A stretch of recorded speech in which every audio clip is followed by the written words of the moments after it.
Hello, welcome to the Ghosts of Hammerhorn. My name's Simon. And I'm Mackelly.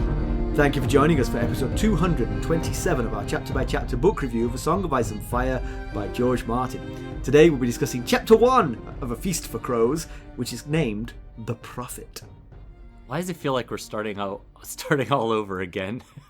Focus on the 227, not the 227. Every time you read the episode number, I get a little bit impressed with us. Is that bad? I don't know. Yeah, well, I have said before, you are easily impressed. I am. Anyway, so what we're going to do is we're going to chat about the chapter and try not to spoil any future plot points for you. And hopefully we're going to provide you some entertainment along the way. We'll summarise what happened, discuss our thoughts on it, provide some useful background, compare it to the television show, indulge in a little pedantry, and cover some relevant news and listener correspondence. Be sure to check out our show notes. They'll provide some additional information about the characters and other things of note in this chapter. How are you, Mackelly? I'm doing all right. Happy Valentine's Day, my friend. And to you. A co-worker of ours said, I hope you do something romantic with your wife later. I said, I'm recording a podcast with Mackelly. I said, that's what I do for romance. Mm-hmm. I guess. I was running a few minutes late. I got down here about 5 minutes later than the time we normally start, and it's because I was out to dinner with my Valentine. No, not Stacy. She's not even in town. My baby girl, Molly, and I went out to dinner. I got her flowers. Who goes out to dinner on Valentine's Day at all? Not a real dinner. Oh, we went to a fast food burger place. Okay, that's okay. Yes. So earlier today, I went out, and every year I get her flowers, and I usually get her a box of chocolate hearts. But this year, I went outside the box and got her a thing of cupcakes instead, like red and pink cupcakes. And I was sorry, Mackelly, I've lost track. Who's getting these? Your wife? No, my daughter. No, your daughter. Okay. Yes. Okay. Stacy's out of town. She's taking care of her mom who just had surgery this morning. So we celebrated this past weekend, Stacy and I. So it's not like we have a romanticless relationship. She's just not here. So yes, I understand. I, as you know, I'm quite cheap. I mean, you and I sort of out-cheap each other, but I'm pretty cheap. I'm also not very good at buying gifts, but I wrote Carson a letter for Valentine's Day. How nice. And I got ChatGPT to do it, and good thing she doesn't listen. It was so bad. ChatGPT, it wasn't bad. It was perfectly acceptable as an AI writing a love letter. Right. But I didn't use a single word of it. I was like, I'll forget it. Because it just sounded like a computer telling someone they loved them. You know, right. Like, that's no good. There was no heart. There was no heart. Exactly. My letter was unmistakably my voice. There was no way it could be anyone else. You know? Right, yes. Well, I was walking out of the grocery store with my flowers and my cupcakes, and another guy was walking out of the grocery store doors at the exact same time I was, and he looked over to me and said, looks like everybody's got the same idea. And I was like, yeah, I guess so. Except these are for my daughter. And he was like, oh, well, that is different. He probably said, you've got very strange ideas. Yeah. So, also, if you get advice for all our lame male friends, listeners, who fail to deliver on Valentine's Day, do you remember my Christmas quiz from last year? 2022, I mean, not 2023. One of the questions, actually, this might be even older than that. I think you did this quiz. Do you remember my Valentine's question? Yes. It was something to do with St. Valentine. It was, yes. So the reason there is a Valentine's Day is because February the 14th is St. Valentine's Saint's Day. But St. Valentine, the Catholic Church determined that St. Valentine, there's no record of this person ever existing. There's no record of what this person did. There's simply zero historical record. And as a result, they stripped him of his sainthood. That's right. I recall this question. Yes, yes. You only get a Saint's Day if you're a saint. He's no longer a saint. Day's gone. Just February 14th again. Exactly. Back to the 14th. Exactly. I'm not sure it's going to win any friends when you make this argument, explaining why you bought gas station flowers at the last minute, but but it's an excuse if it's a pillar to lean on if you need it, I guess. So you and I had a we had a work chat earlier this week. yesterday. Was it? Okay. Yes. Yeah. It was yesterday or the day before. We had a quick work chat. Yeah. You were asking me about some stuff. And we were doing it over a video call. Uh-huh. And much like right now, over your right shoulder, you were in your work office, not in this office here, but over your right shoulder there was a picture on the wall. And after we got off the call, I started chuckling to myself because I recalled a story about that picture, and I wondered, have you ever shared with our friends and listeners here about the time you thought the picture on your wall was moving? I know what story you're talking about. I feel it's been said on the podcast, but I'll do it anyway. Do we keep a database of these? I know, we need someone to step up for that. Yeah. Maybe Kim. Kim listens to just this part. Our coworker Kim.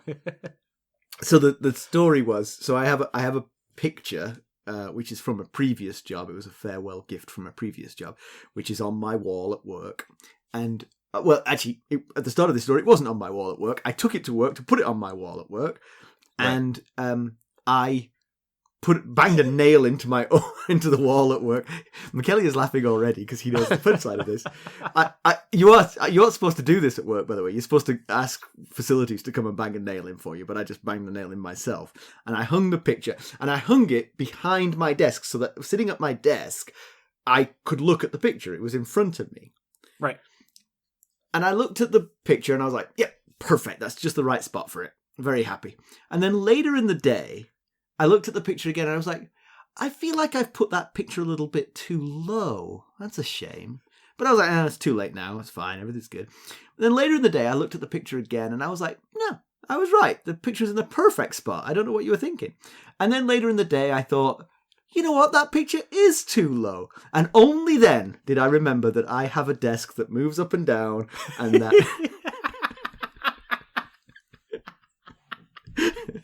And in actual fact, the painting wasn't moving up and down the wall. I'm just really stupid. The desk was moving, not the painting. Oh, I love that story. That's one of the best. That was funny. I mean, it was one of those things that like made me laugh out loud when I realized how dumb I was being. Good stuff. Oh, that never gets old. I don't know. I'm not sure if I've ever told you this one, but this is one of my favorites as well from my house. We were tidying up. No, I have told you this story, and I'm pretty sure it's been in the pod as well. We were tidying the house, and we had all the books off the shelves, and there were piles of books all over the floor.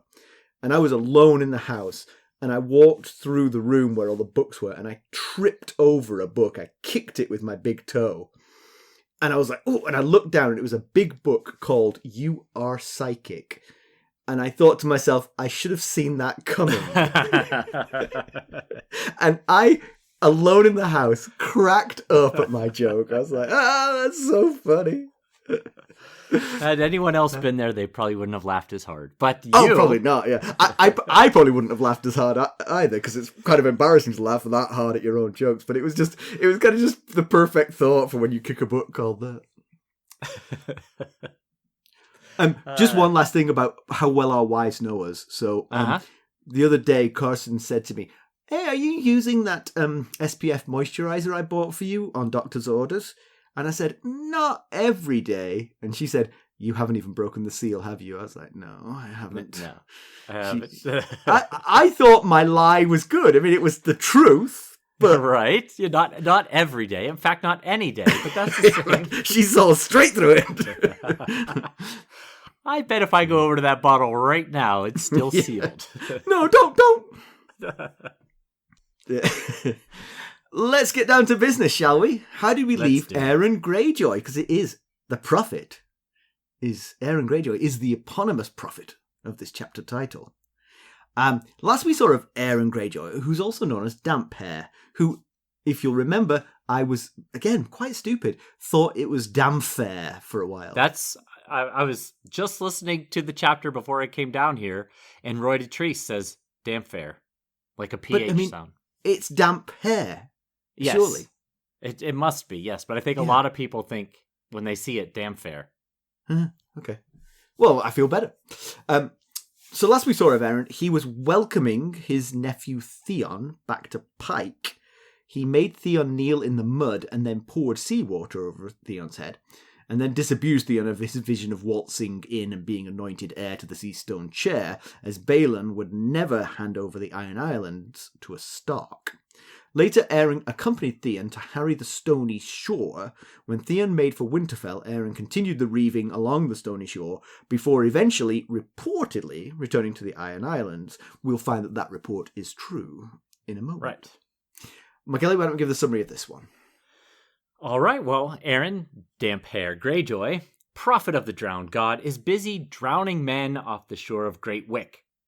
The 3 previous men drowned with dignity. The current young man isn't taking it as well. He's struggling for air as Aeron holds him underwater. It takes 5 men in total to hold the boy under before the bubbles and struggles finally stop. It's then that Aeron notices that 3 men on horseback are watching him from the shoreline. One of the youths in the trio is a son of Goodbrother, a lord of Great Wick. Aeron does not have the time for the men at the moment. Time is of the essence. While his drowned men form a prayer circle over the dead body, Aeron kneels beside him and gives the boy the kiss of life over and over until water erupts from the boy's mouth in choking coughs. With the boy returned to life, Aeron offers the customary refrain on the Iron Islands. What is dead can never die. The boy responds through coughs, but rises again harder and stronger. Only then does Aeron give his attention to the 3 outsiders. The Goodbrother youth named Gormund says his father wishes to see Aeron. Aeron has little interest in this summons until the boy adds that the king is dead. Aeron feels the sea itself tremble with those words. He'd seen his eldest brother, King Balon, within the past month, and though Balon seemed to have aged while Aeron had been gone harrying the stony shore, he seemed healthy enough. Gormund adds that the king fell from a swaying bridge at Pike. Aeron will see Lord Gorold and takes Gormund's horse to ride with haste for Hammerhorn. It is dark by the time the priest reaches the landlocked seat of House Goodbrother. Aeron finds Lord Gorold with his daughters, son, and his maester. Aeron insists Gorold send all away, including the maester. The man obliges, but insists that the maester stays. Aeron, who has a strong distaste for any man who'd willingly wear a chain of servitude, says he'll leave instead. Damphair makes for the exit, but a sentence from the maester stops him cold. Euron Crow's Eye sits the sea stone chair. Aeron utters only a hoarse, "Tell me." Aeron's brother Euron arrived in the Iron Islands the day after King Balon's fall. He wasted no time in claiming Pike and the title king. He since summoned all lords to Pike to bend the knee. That's convenient timing. Aeron can't believe it. Balon exiled Euron from the Iron Islands 2 years ago under penalty of death if he returned. Only a godly man may sit the sea stone chair, and Euron worships only himself. Gorold asks of a succession plan. Yes, Balon wanted his daughter Asha to rule after hearing of his son Theon's foibles at Winterfell. Maester Murimur says that by right the crown belongs to Theon or Asha if he's dead, but Aeron has no interest in Greenland laws. Aeron leaves and rides for Pebbleton. Along the way, he considers the choices and determines that his brother Victarion is the only option to succeed King Balon. Yet Victarion is the younger brother and not one to go against tradition. That night in Pebbleton, Aeron wades into the sea and is struck by divine inspiration. The next morning, Aeron learns that Princess Asha is returning to the Iron Islands and plans to claim the sea stone chair. The priest then addresses his congregation gathered along the shoreline. He proclaims that the king is dead, but another shall arise. Those gathered shout his name as the successor, but the priest shoots down the idea. He's a prophet, not a king. He was not made to sit the sea stone chair, any more than Euron Crow's Eye. He commands that all make for Naga's Hill on Old Wick. It is there that the new king will be crowned. There will be a kingsmoot. A kingsmoot. This is the first non-named POV that we've had that wasn't a prologue or epilogue. This one was called The Prophet, not Aeron. Right. But I mean, it was Aeron. He was the POV character for sure. Yes. So maybe all of his POVs will be called The Prophet. You know, I don't know. Could be. Yeah. I will say I liked in the summary that you gave homage to the first sentence of this chapter, because I think the first sentence of this chapter, I'm sure you were taught the same. We were taught English in different countries, but I'm sure you were taught the same thing. Try and have an opener which captures the attention. You know, the clock struck 13 sort of thing, you know. Sure. Let me just read the first sentence of this chapter. The prophet was drowning men on Great Wick when they came to tell him that the king was dead. I mean, that's a great sentence, right? It is. It really is. Like, what is happening? I need to know more. Exactly.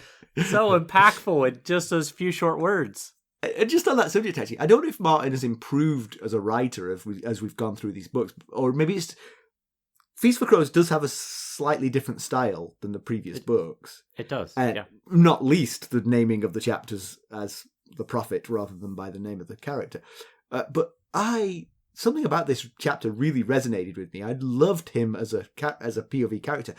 And particularly, I think, because there's a kind of like a surprise in it, because he's very religious, and very religious characters can be quite one-dimensional. Sure, yeah. Because they are very religious, and that occupies their thoughts and minds.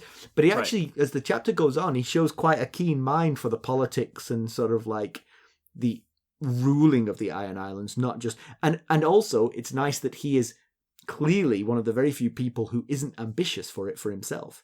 Almost everybody else has some ambition behind their motivations, but not Agreed. Him, apparently. Yes, absolutely. And you could see right off the bat how much harder life is in the Iron Islands than in the Greenland of Westeros. Pretty much, if you haven't died at least once, you're not living.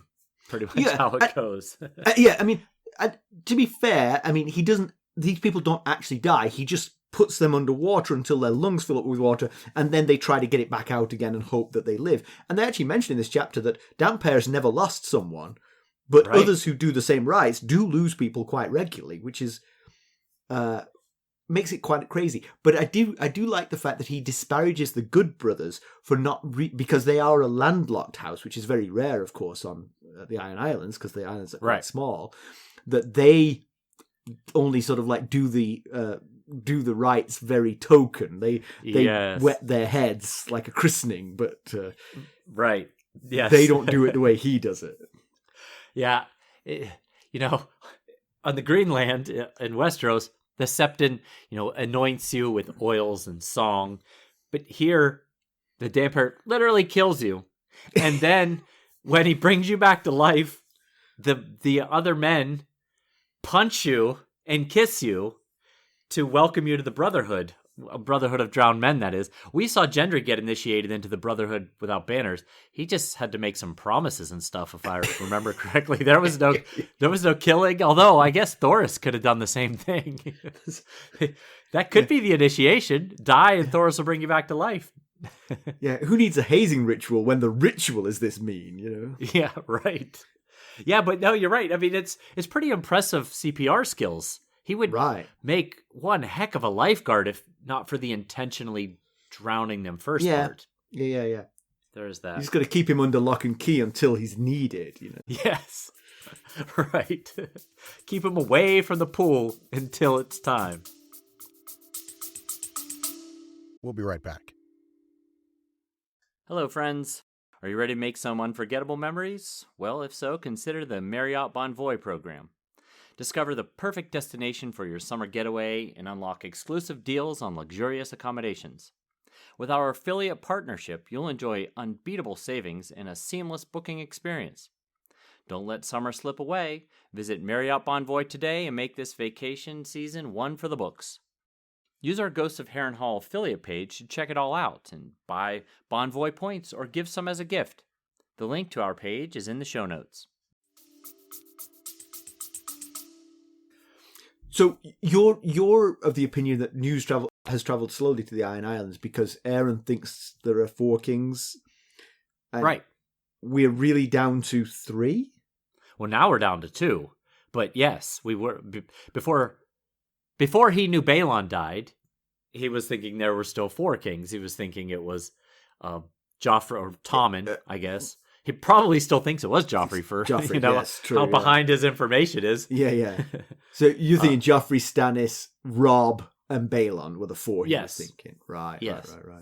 And now we're down to 2, at least until this kingsmoot boosts us back up to 3.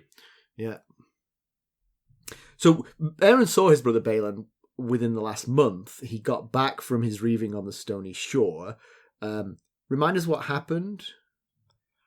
Well, so because I've got to say, I thought that he was just off having fun in Westeros. I didn't think that there was. I didn't know he'd come back even, and I did. Right. And it felt like his story. Oh, I'm remembering it now. He did travel with Theon and was supposed to sort of keep an eye on Theon. And yes, and Theon was irked about that because he griped about being sent with not just his uncle Aeron, but also Dagmar Cleftjaw, and he wanted his own assignment. And these 2 older men already had the clout that he felt like, I'm just along for the ride. I want my own, I want my own assignment. And the POV where Theon attacked one of the villages on the Stony Shore, and they fought off the wild hares. Aeron actually drowned Benfred Tallheart, who was like the leader of the wild hares. It was a group of young men running around trying to be brave, as a sacrifice to the drowned god. So he was there with Theon at the time. So he has lost a few. The ones he tries to bring back, he brings back. Yeah, yes, I guess so. But when Theon left for Winterfell, he sent Dagmar Cleftjaw to Torrhen's Square to lure Sir Roderick Cassel out of Winterfell, so that Theon could slip into Winterfell and take the castle. And Aeron's job was to continue the effort on the Stony Shore. Raiding the shore, yeah. Yes. But, ultimately Theon's assignment of harrying the Stony Shore was just a distraction from the real attack, which was taking Deepwood Motte and Moat Cailin, which is done by Asha and Victarion, respectively. Yes. Yeah. I found it revealing that Aeron clearly held his brother Balon in a lot of respect and even awe. We've only really known Balon as a deeply embittered old bully, but Aeron thinks of him as a fierce and noble fighter, fearless and proud. That's not the impression we've had of him. Of course, we've only known him very briefly in his later life, Yeah, and we saw him through Theon's eyes, and he was already wary of Theon, having lived most of his life with the Starks on the Greenland. But clearly Aeron must support this plan for the northern invasion because he keeps telling everybody that his brother Balon made the Iron Islands great again, and what was the biggest achievement was him trying to take over the north. And we've discussed the idea, and we have felt like it seemed impractical and unsustainable. It's just too vast of a land and too few people with the Ironborn, and they're not suited for land battles, really. Although I will say, given what's happened in the north, the opportunity has become real, I feel. While the Starks still lived and were still the lords of Winterfell, there wasn't a chance. But now, right. There really is. I mean, it's a free-for-all. You could have half the north without too much trouble. Yeah, I mean, as long as they maintain control over Moat Cailin, because that will prevent Roose Bolton from getting his significant amount of force back north again, now that Roose is Warden of the North. But while your words are, we do not sow, there isn't a lot of point stealing farmland. True. Yes, that's true. Pure and simple. We do not sow until now. Now we sow. We're going to make you lot sow. I will say that in background, we'll see possibly why he is so impressed with Balon's work when we learn about their father Quellin. Okay, good. Now, I'll say that when I read this and I saw how Aeron reacted to the idea of talking to Gorald Goodbrother in front of the Maester, I thought it was purely because he's a prophet of the drowned god, and the Maesters are from the mainland and they don't know anything about the Iron Islanders' ways, and So it's just a sort of culture clash, and he doesn't want to talk Iron Islanders talk in front of this maester. But you think there's more to it than that. But we excluded from the summary a little bit more of why he really didn't like the maesters. Yes, just for brevity's sake. So we know of the Greyjoy brothers, his brothers, Balon, Euron, Victarion, and then him, Aeron. But there was actually another brother who was named Euron, and we find out in this chapter that this was the brother that was between, and as far as sibling order goes, between Victarion and Aeron. And while their father, Quellan, and their oldest brothers were off fighting, Aeron and who he calls Yuri for Euron were playing at finger dance. That's where they whip an axe back and forth at each other. And Aaron's axe took 3 of Yuri's fingers. Now, the usual way to address this, as we're told here in this chapter, is with fire and salt water. I assume they cauterize the wound. But there was a wrinkle to this plan because Quellan's third wife was a piper of Pink Maiden. And so she was accustomed to, the use of maesters in such a situation. So she let her maester sew Yuri's fingers back on. But unfortunately, he got an infection and he ultimately died. And so since then, Aeron has never trusted maesters. Yeah. But I think you're also right about the fact that he considers them outsiders is very much accurate as well. Can I just say about that particular maester? I mean, what a swing that was. I mean, surely he'd never successfully done that before. Right, he thought, I'll give this a try. I'll give this a try on the Prince of the Realm here and see how it works out. It's crazy. Did he try it on a pig or something first? Just any... Resew a hoof on. Exactly. And find out that it doesn't work and it gets infected and the animal dies before you try it on a child. Yeah, that I hadn't thought about that, but that was a pretty risky just decision out of the blue. Like, I'm going to try and sew these fingers back on. Right. Is that something they commonly do in Westeros? I'm not sure. I'm sure if they commonly do it, the patient commonly dies. Because, first of all, think about the microsurgery required to actually sew a finger back on. That's hard in this day and age. It's not an easy task. Right, yeah. And even, there's nerves and arteries and veins and bones and... What the hell are you thinking? Oh, yeah. Bit of glue. Got this. Get that, yeah. Bit of glue. Yeah, so, but the maester got his comeuppance because when Balon returned... fatherless, his father died in the fighting, Balon did the same to the maester, chopped off his fingers and sewed them back on again. He chopped off his fingers and had Quellan's, his stepmother, sew them back on. Oh. And she was as qualified as the maester. It worked just as well because the maester died as well. So, as you mentioned, as you ad-libbed in the summary... It's awfully convenient timing for Euron to arrive back after a 2-year exile, the day after the man who exiled you dies. Now, you're basically not even trying to hide your crimes at that point. I know, right? So just real quick about the banishing. Yeah, I don't think it was mentioned in the summary. Balon banished his younger brother Euron for 2 years ago. Said, never come back. If you do, I will have you killed. We're not told specifically why, but we will find out before too long. Okay. But it just feels like Aeron should have been like, wow, that was really suspicious timing. He keeps blaming it on the storm god, but I would have thought he would have thought for a second, the day after you say.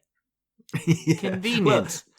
But I think in some ways he is kind of hinting at it because he does blame the storm god for Balon's death, the storm god being in opposition to his own drowned god.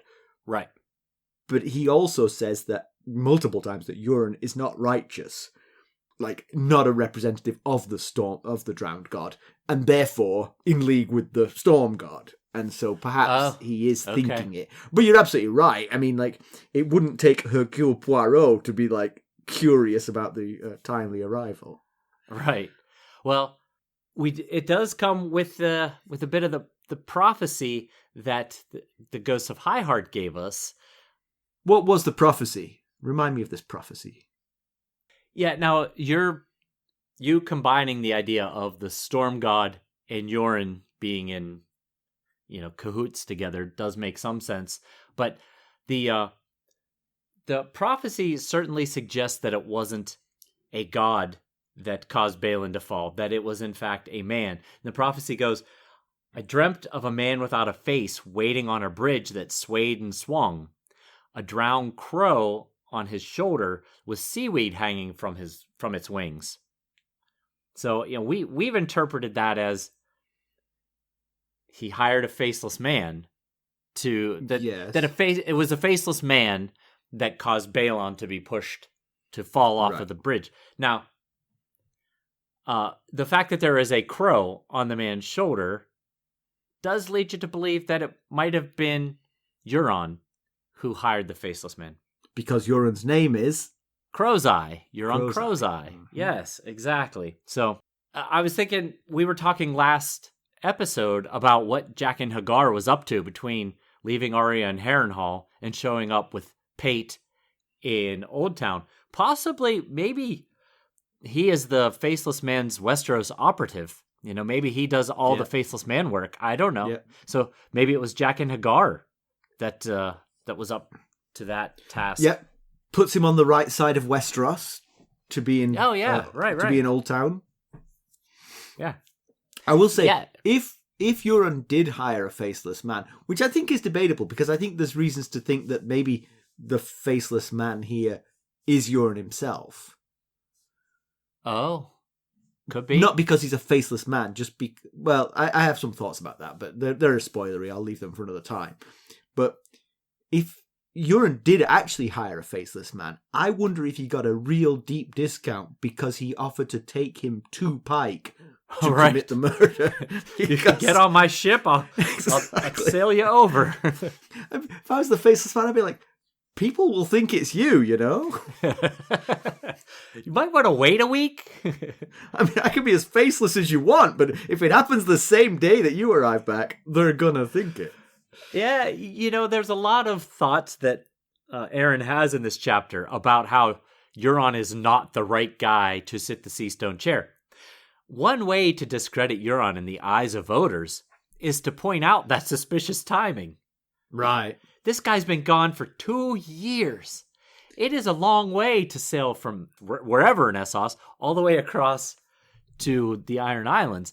The fact that he showed up the next day is highly suspicious.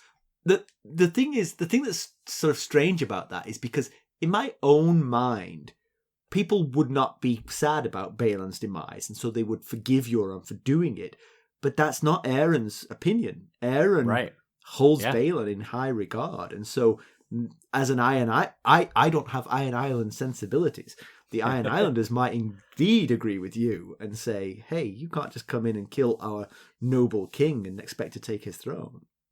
Right. Yeah. At least who appears to be the top priest in the land preaches very highly of Balon, which you would think the commoners, just the average Islander Joe would probably take that to heart. So we learned of Balon's reaction to the news that Theon broke ranks and rushed to take Winterfell and then being defeated. He hopes he's dead. Feels like that's very much a Balon reaction. He hopes his own son is dead so that he won't stand in the way of Asha's ascension to the Seastone chair. Should Balon ever die one day? Oops, already happened. That is very typically Balon in terms of the harshness towards Theon. It is at least kind of gender neutral. He's supporting his daughter's claim. Yes, yeah. We can celebrate small victories. Yeah, you're right. I hadn't thought about it quite like that. I mean, yeah, he does. I mean, Aeron is totally against the idea of Asha or any woman ruling the Ironborn. It seemed like Balon was much more open-minded when it came to that concept. Yeah. So there's that. And it's funny because the way I think of Balon, I would think that he would land on the same person that Aeron has landed on, which is Victarion, Yes. as the oldest brother who isn't Euron. Yes, right. You would think, just based on what we know about the Iron Islands and Westeros as a whole, that would have been his thinking at that point. But Balon tells Aeron that the wolves made Theon weak, just as he feared that they would. And, Aeron might appreciate Balon's work at restoring the Ironborn to power, but Balon's certainly not going to win any Father of the Year awards, hoping that his son is dead, so that it doesn't confuse the succession plan. Right. Even Tywin would fight to get Tyrion back. I mean, he started a war in the Riverlands as a result of Catelyn Stark taking Tyrion hostage. Yeah.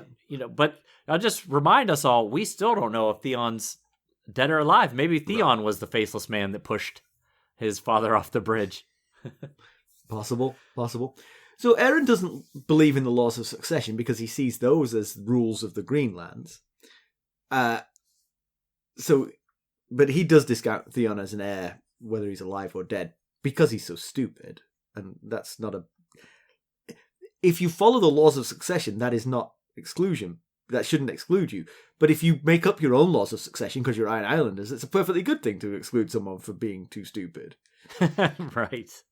But then he, unlike his big brother, does discount Asha purely because of her gender. And so, As we said, by the process of elimination, it leaves him at Victarion because he just won't countenance Euron. Even though by the laws of succession of Westeros, it probably would go to Euron, assuming Theon is dead. Yes. It probably would go to Euron. But it'd be a bit muddled between Euron and Asha. And those are the two people that Aeron doesn't want. He did try to tell Theon, when Theon came back to Pike, you won't just be named heir because you're the oldest son. You haven't lived here in a decade or decade plus. But I will say, rewinding back to that conversation with Theon, what he should have said was, just don't do anything too stupid, though, and you probably will be the heir. In time. Right, yes. Right. Yes. But yes. No. Be patient. No. Yeah. Kept doing dumb things. And with Asha, it does seem like Aeron recognizes Asha's abilities and potential. He there's one line that he thinks to himself that no woman could rule the Ironborn, even one such as Asha. Right. So he does think, she is pretty remarkable, but simply because of the fact that she's a woman, he discounts her. And last we saw Asha, she was leaving Theon at Winterfell because Theon refused to abandon the castle and come with her back to Deepwood Motte. So, but yeah, about Victarion, yeah, the issue that he has, Aeron's concern, is that Victarion is not a Renly. He's afraid he will stand aside because he's the younger brother and he respects the order of sibling primogeniture, I guess. Yeah. But there's a subtle reference to some sort of issue between the two brothers, Victarion and Aeron, because there's a line that goes something like, Victarion had no love for Euron, not since the woman died, and it just left at that.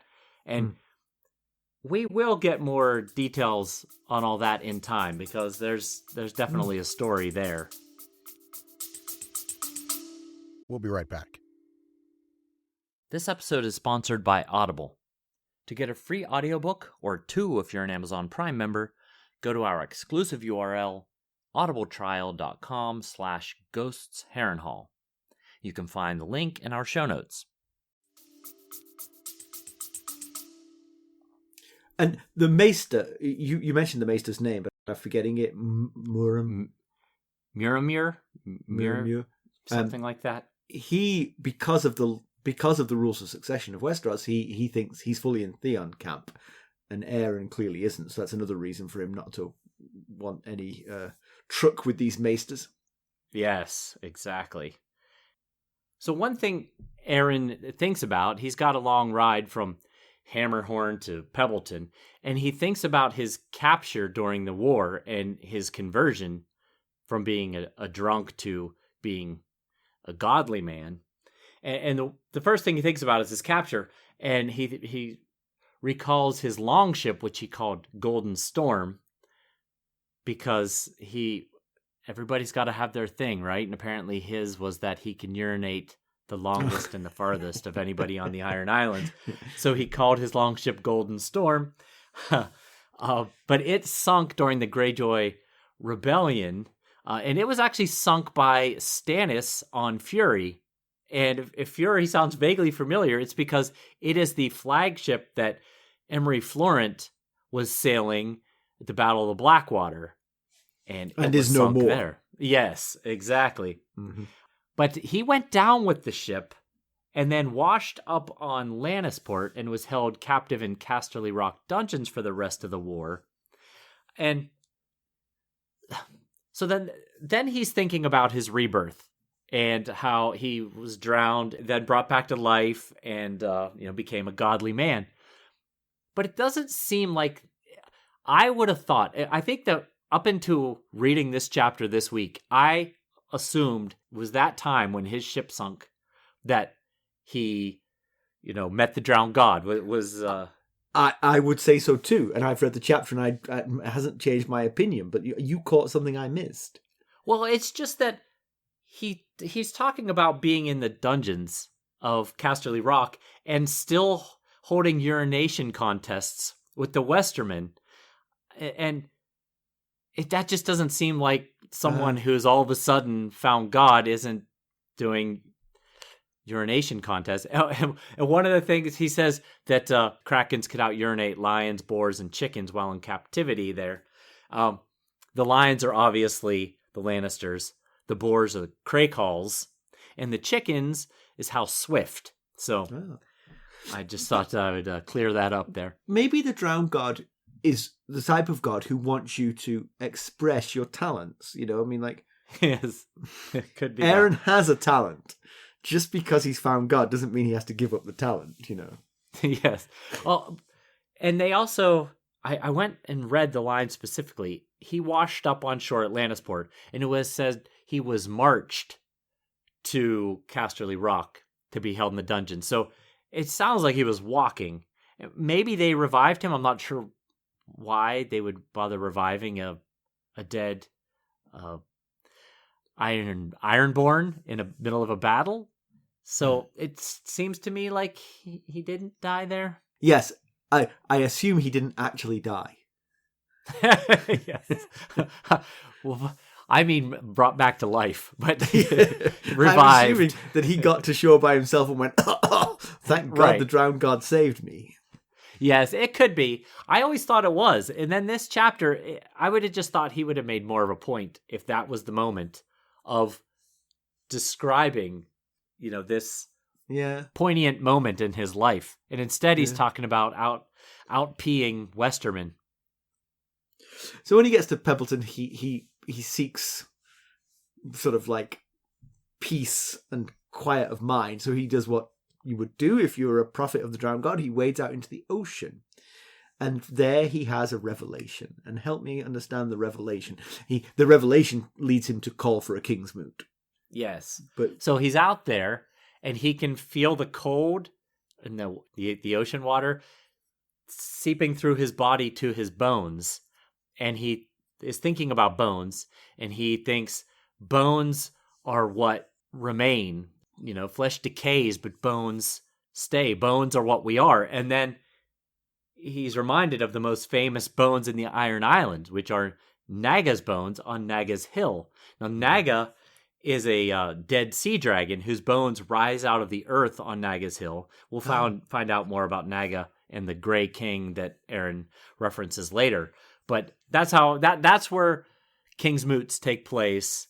And so the thought of bones, he thought, oh, yeah, kingsmoot. That's what we need here. Ultimately, is how that played out. Got it. So we do hear, and one of the reasons that a kingsmoot is not a bad idea is because there are rivals here. Euron has claimed the Seastone Chair, and by proximity, he has it. Right. Others also can claim it, and Asha is summoning men to her side. She's gathering them at 10 Towers while Euron's in Pike. Yeah. And 10 Towers is the seat of House Harlaw, and her mother, Elanis Harlaw, has been living at 10 Towers. So, that would make sense. I doubt she'd want to roll up into Pike right about now. Yeah. And Aeron wants no part of it, but he doesn't want to confuse the issue, but he thinks Victarion is the right person. Yes. And all he doesn't, I can't recall him overtly saying to everyone, Victarion is the person. Instead, what he does is says, I'm not the person to be king, no more than Euron Crowseye is the person to be king. And like you said earlier, I kind of respect his counsel more, not angling for his own ascension to the Seastone chair. I kind of appreciate He's another non-Renly. Yes, right. Yeah. But I think the kingsmoot seems like a reasonable option to go with if you don't have a clear-cut heir here. Yeah. And the way the kingsmoot is going to work is that all longboat captains who own their own ship will get to cast a vote. On Greenland, the Westeros, they would call that a Great Council, which has been evoked several times, most recently when Aegon V was determined to be the king of Westeros.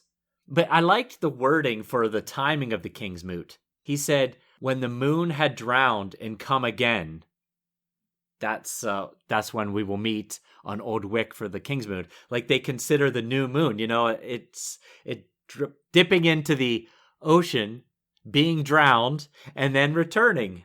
I thought that was a pretty deep way to describe it. Okay, take a brief intermission now for spoilers. Higher echelons of our sustainers get to hear the spoilers. Think about joining. All right, you mentioned you've got some background for us. Tell us why Balon Greyjoy is misunderstood, like Maegor. Yes. Well, so Aeron tells us about how great his brother Balon is a lot in this chapter, and how he brought the Ironborn back to their former glory, and now it's up to those left behind to carry on his work. Well, some of that sentiment might stem from their father Quellin and his vision and efforts regarding the Ironborn. Unlike his son Balon, Quellin wanted to actually bring the Ironborn more in line with the Greenland and its people and laws. Some of the measures that he took was to integrate them with the rest of the Seven Kingdoms, including freeing thralls, outlawing most reaving, discouraging salt wives while encouraging marriage with the mainland, and bringing maesters to the island. When Balon succeeded his father, he undid most of his father's attempts at civilizing the Ironborn, and his efforts to get back to the old ways ultimately led to the First Greyjoy Rebellion. Mm-hmm. And actually, that's good information for why Aeron believes in Balon so much. It's because, as a prophet of the Drowned God, he would not want any of this, integration with the rest of the Seven Kingdoms. Yeah, because Septons are going to show up. Right, that'll be next. Exactly. Yeah. All right, thank you. Good background. All right, comparison with the television show. Aeron does do a little bit of drowning, but it's at a later stage in the story, and it's specifically to a named character. And I will say, this is almost spoilery, but just one point that people noticed and commented on in the TV show. So the brothers are in order: Balon, Euron, Victarion, Aeron. Yep. In the show, Balon and Aeron were played by actors of the same age, I think 1 year apart. But Euron was played by an actor 36 years younger. Oh, wow. So I remember, yes. Was 36 years younger. Huh. And so maybe it was just dodgy casting, or maybe they were getting at something. I don't know what. I don't like to speculate. Because for two reasons I don't like to speculate. One, because we don't speculate. And two, because I'm an idiot. And I don't know what I'm talking about. I do have an idea as to why that might be. If we backed up to spoiler, yes, the spoiler discussion. Those who listen to the spoilers probably know what I'm talking about now. All right. Yeah, that's really fascinating. Yeah. But this scene didn't really happen. None of this really happened. Pedantry Corner, let's just want to say, some of our listeners are young and impressionable. It is extremely dangerous to fill someone's lungs up with water. I'd say. Don't try it at home, kids, please. No. The other one I'll mention is Aeron worries that Victarion would be too bound by convention to try and usurp the throne from his older brother. But that sounds like the green laws that Aeron right. doesn't agree with. So all he has to say to Victarion is, we have our own rules here. Right. So there's kind of a mixture of things there, which I didn't quite understand. I see what you're saying, yes. Yeah. I mean, it's only minor. It's not serious. Yeah, it's minor, but you're right. It's a little bit surprising when you put it that way. The Victarion is thinking along the lines of birth order, right? Hierarchy of Westerosi laws of succession. Basically, that's what. Yes, that's what it is exactly. But he's been in Moat Cailin for a while now. He's probably caught their ways. When he comes back, they'll probably call him a Stark. That's right. He's made soft. Exactly. All right. What about some news and notes? Well, good news. We have seen an uptick in 5-star ratings on Apple Podcasts. Please keep up the good work. Thank you. Thank you. Like we mentioned last week, we're working on addressing an unusual anomaly where the iPhone is the most used device to listen to us, but yet we're lagging behind our competition on Apple Podcast ratings. So please open that app and give us a quick 5-star rating and then move on with your life, but it will sure mean a great deal to us. Super. We have a new Buy Me a Coffee sustainer. Constantine has joined as a landed night level at the landed night level. So cool. Thank you so much. We're looking forward to interacting with you, Constantine. Yes, thank you. It's very exciting. We always get so excited when we get a new sustainer. It's such cool stuff. And we got speaking of Apple Podcasts, we got a review on Apple Podcasts from LCMCL3. And it's very short and to the point, and that is absolutely fine. Titled, Awesome Podcast. I love this, A Song of Ice and Fire podcast. Best one out there. Perfect. Thank you. Says it all. That's great. Thank you so much. LCMCL3. All right, let's conclude this one. So, a succession battle looms in the Iron Islands. We haven't met Euron yet, but he's not arriving with a ton of positive press. Even his little brother reviles him, it seems. I have a question. So this kingsmoot is being called by Aeron, but will Euron heed that call? He's already crowned himself. Why would he care to go to the kingsmoot when he's already the king? Yes, it would almost be like accepting, okay, fine, let's vote on it. Right, yes, exactly. It's a dangerous game to play. Yeah. And, as you've pointed out several times here, will the very obvious suggestion that he hastened Balon's demise hurt him? And I was put in mind of a quote from Macbeth, which I've adapted slightly, which is, what need he fear when none can call his power to account? He's already the king. Who can hold him in front of a jury to explain his actions? I like that. I like it. Yeah.